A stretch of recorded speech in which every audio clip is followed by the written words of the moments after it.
जय श्री कृष्ण दोस्तों। इस साल वट सावित्री व्रत 6 जून को रखा जाएगा। यह ज्येष्ठ मास की अमावस्या को किया जाएगा। इस दिन सुहागिन महिलाएं अपने पति की लंबी उम्र के लिए उपवास करती हैं।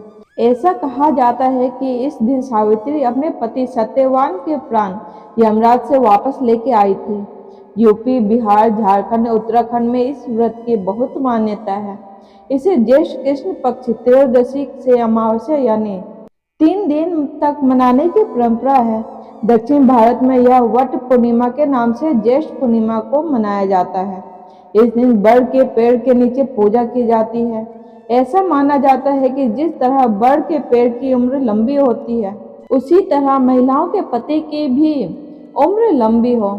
वट वृक्ष को आयुर्वेद के अनुसार परिवार का वेद माना जाता है। दोस्तों, चलते हैं कथा की ओर। पुराणों में वर्णित सावित्री की व्रत कथा इस प्रकार है। राजा अश्वपति की अकेली संतान का नाम था सावित्री।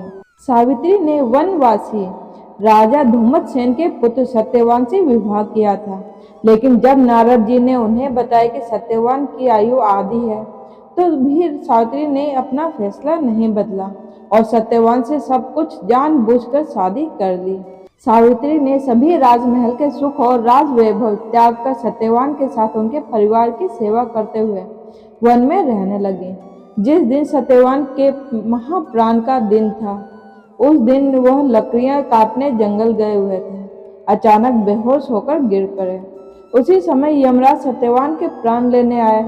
3 दिन से उपवास में रह रही सावित्री को पता था कि क्या होने वाला है, इसीलिए बिना विकल हुए उन्होंने यमराज से सत्यवान के प्राण न लेने की प्रार्थना की, लेकिन यमराज नहीं माने। तब सावित्री उनके पीछे पीछे ही जाने लगी। कई बार मना करने पर भी वह नहीं मानी, तो सावित्री के साहस और त्याग से यमराज प्रसन्न हुए और उन्हें कोई 3 वरदान मांगने को कहा। सावित्री ने सत्यवान के दृष्टिहीन माता पिता के नेत्रों की ज्योति मांगी, उनका छीना हुआ राज्य मांगा और अपने लिए 100 पुत्रों का वरदान मांगा। तथास्तु कहने के बाद यमराज समझ गए कि सावित्री के पति को साथ ले जाना अब संभव नहीं है। इसीलिए उन्होंने सावित्री को अखंड सौभाग्य का आशीर्वाद दिया और सत्यवान को छोड़कर वहां से अंतर ध्यान हो गए। उस समय सावित्री अपने पति को लेकर वट वृक्ष के नीचे ही बैठी थी।